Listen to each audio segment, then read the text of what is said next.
just a few months into my job as a lifeguard at the public indoor pool. Most days were easy, sitting in the lifeguard chair, watching kids splash around and the occasional first aid situation. But today was different. I had volunteered to stay late to help with some extra cleaning, a choice I'd soon regret. The pool was closed to the public, and the only people left were me and the janitor, Dave. He usually stayed until about 8 p.m. before clocking out. It was already 7:30, and I was cleaning the restrooms, a task I hated. The smell of chlorine from the pool still lingered in the air, mixed with the sharp scent of disinfectant from the toilets. The sound of the water filter humming in the distance was strangely calming. I was bent over, scrubbing one of the grimy stalls when it happened. The lights went out. For a moment, I froze. I straightened up, heart pounding. The whole building was plunged into darkness, with just the emergency lights glowing faintly in the corners. My mind raced. Was this a power outage? I fumbled for my phone in my pocket and turned on the flashlight. The beam illuminated the dirty tiles beneath my feet, but it did nothing to calm my nerves. And then the fire alarm blared. The sudden ear-piercing sound filled every corner of the building. Panic hit me like a wave, but I forced myself to move, to do something. I bolted out of the bathroom and sprinted down the dim hallway, heading straight for the fire alarm panel near the front entrance. I didn't know how to turn it off, but I figured someone might have tripped it by mistake. Maybe it was just a false alarm. I reached the panel, gasping for breath.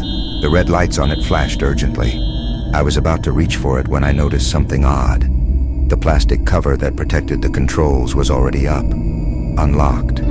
I hadn't touched it, and no one else should have been in the building except Dave, who had left for the night. That's when it hit me. Someone had deliberately set it off. My pulse raced even faster. My hand hovered over the panel for a second, but I quickly backed away. I needed to get out of here, fast. Without thinking, I turned and sprinted towards the front door, my shoes squeaking against the tile floor. I reached for the handle, yanked it hard, but it didn't budge. Locked. No, this couldn't be happening. I frantically pulled on the door, but it wouldn't move an inch. I was trapped. Suddenly, a strange sound came from behind me, a low hum, followed by mechanical clicks. My heart dropped as I turned around to face the vending machines. There, in the dim glow of the emergency lights, I saw them. 4 men, dressed in black, standing around the vending machine, figures outlined by the faint light. They were laughing, though I couldn't make out their faces clearly. One of them leaned against the machine, fiddling with it like they were trying to pry it open. But it wasn't the vending machine that caught my attention. It was the rifles they held. My breath caught in my throat and I took a step back, hoping they hadn't seen me yet. They were armed. Why would they be armed? My mind spiraled, unable to comprehend what I was seeing. Were they here to rob the place? But the pool was closed. There was nothing of value. What if they were planning something worse? I had no time to figure it out. I turned and ran, my feet moving before my brain had a chance to catch up. My only thought was to get away, get out. I sprinted back down the hallway, heading for the pool room. The sound of their voices echoed behind me, their laughter chilling my blood. I didn't know if they were following, but I didn't stop to look. The pool room was just as dark, the water still and eerie under the emergency lights. My eyes darted around, searching for anything I could use to escape. Then I spotted the desk, the main key. I remembered it from earlier in the day. Dave had mentioned that it opened the back exit. I dashed toward the desk, my hands shaking as I grabbed the key from the drawer. The door, the back exit. I could get out that way. I didn't waste another second. With the key clutched tightly in my hand, I ran to the back of the building, my legs burning from the sprint. I shoved the key into the lock, twisted it, and pushed the door open. The cold night air hit me like a slap in the face, but I didn't care. I was out. I was free. My car was parked in the small employee lot just a few yards away. I didn't even glance back as I sprinted to it, yanked open the door and threw myself inside. My hands were shaking so badly it took me 2 tries to get the key in the ignition. Finally, the engine roared to life and I peeled out of the lot. Drove for 3 minutes, my heart still pounding in my chest, before pulling into an empty parking lot a few blocks away. "They had guns," I stammered. "4 men, they were in the pool. I don't know what they were planning, but I think they were going to rob the place." The police arrived within minutes. I led them back to the pool, expecting to see the men still inside. I was terrified of what they might find, or worse, that the men would still be there, waiting. But when we got there, the place was empty. Completely empty. The vending machine was untouched, the fire alarm silent. There were no signs of the men, no evidence they had even been there. The officers searched the whole building and found nothing. It was like they had vanished. For the rest of the night, I kept replaying what I had seen in my head. The men, the guns, the eerie laughter. They had been there. I knew they had. The police thought it might have been a prank or a mistake, but I wasn't so sure. Whatever those men were planning, I was just glad I had escaped.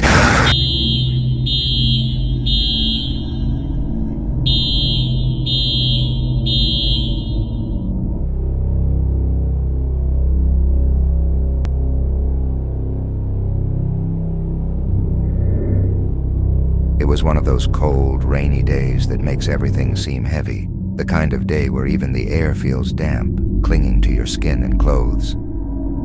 My breath came out in clouds, mixing with the soft drizzle as I walked my dog along the familiar path by the woods.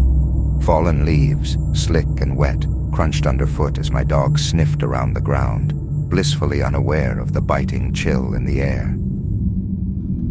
The trees lining the path were mostly bare, their branches stretching up like skeletal fingers against the overcast sky. I was just about ready to head home when I saw something strange, a flash of bright color out of the corner of my eye. My heart jumped a little, more out of surprise than fear. There, stepping out from the shadow of the trees, was a man. A clown, to be exact.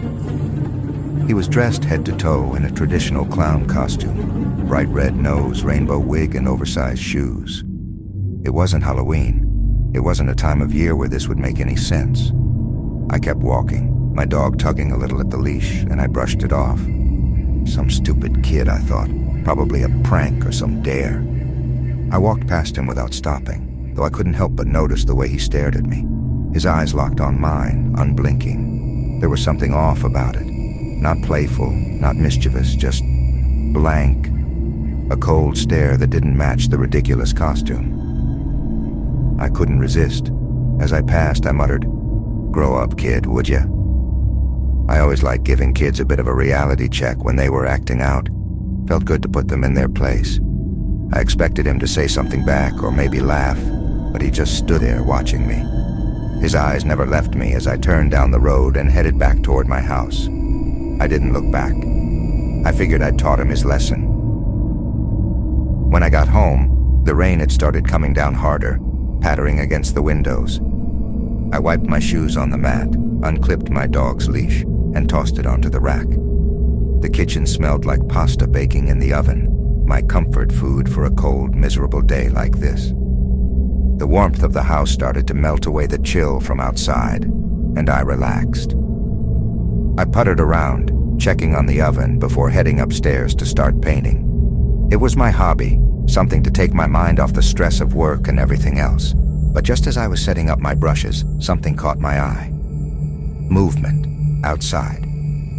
I turned to look out the window, my stomach doing a slow roll as I saw him. The clown.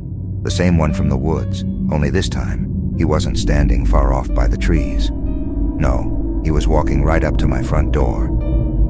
For a moment, I just stood there, frozen, my brain refusing to process what I was seeing. He followed me. He had actually followed me home, and now he was at my door. Anger flared up in my chest, pushing out the fear.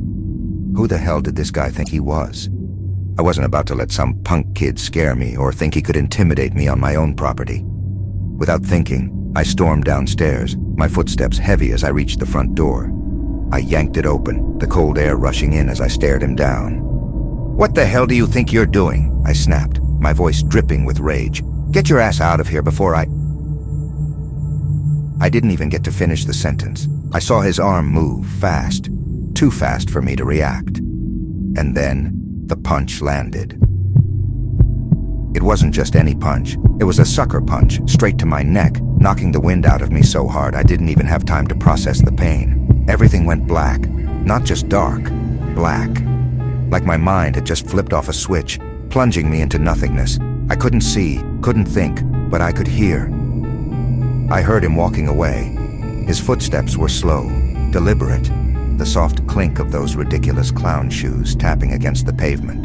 He wasn't running. He wasn't in a hurry. He knew he'd done his damage. After what felt like hours, but was probably just a few minutes, my vision started to come back, blurry and dim at first. I blinked hard, trying to focus, the pounding in my neck still radiating through my skull. I lay there on my front step, trying to push myself up, gasping for breath. My dog was barking from inside, his claws scratching at the door. And that's when I realized something terrifying. That wasn't a kid. No way in hell was that a kid.